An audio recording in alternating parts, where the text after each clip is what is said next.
वंदे गो मातरम, वंदे गो मातरम। गाओ जगत मातरम।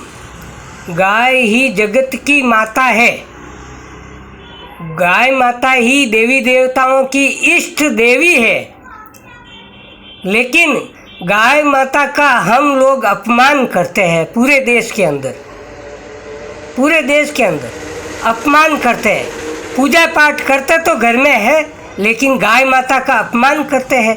पूजा पाठ कर्म कांड के अंदर गाय माता मुख्य धुरी है।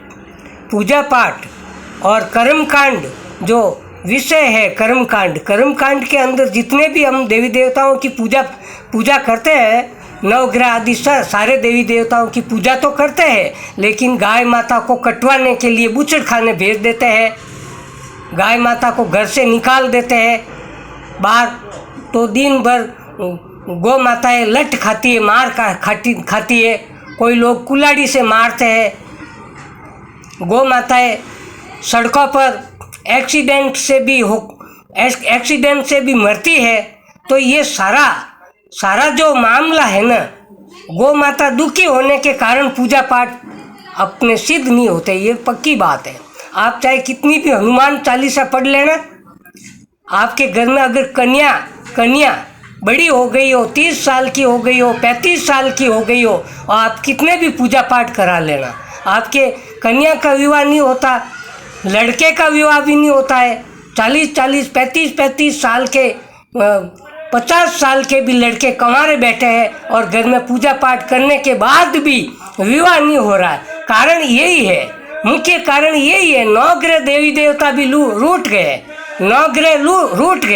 नवग्रह कौन से? राहु केतु शुक्र शनि सब ग्रह भी रूठ गए और सारे देवी देवता भी रूठ गए। पूजा पाठ तो करते हैं, लेकिन देवताओं की इष्ट देवी गौ माता को डंडे से अपमान करते हैं, घर से बाहर निकाल देते हैं।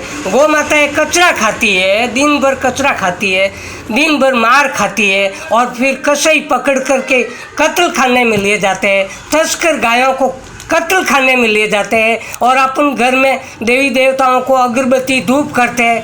तो सारे देवी देवता आपकी इच्छाएं पूरी नहीं करने का कारण यही है, क्योंकि देवी देवताओं की इष्ट देवी गौ माता का अपमान, सारे देवी देवताओं की इष्ट देवी का अपमान करने के कारण ही घर बच्चे कुंवारे बैठे हैं। 40-42 साल के, 45 साल के घर कुंवारे बैठे हैं, और किसी का विवाह हो जाता है तो तलाक हो जाता है।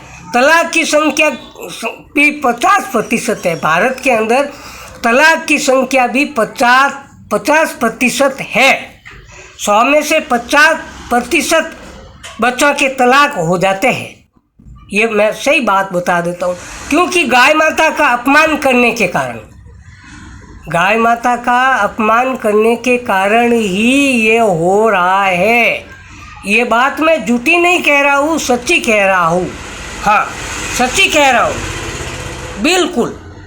शास्त्र में भी लिखा हुआ है। शास्त्र में नवग्रहों को खुश करना हो तो गाय माता की सेवा कीजिए। सारे देवी देवताओं को खुश करना हो तो गाय माता की सेवा कीजिए।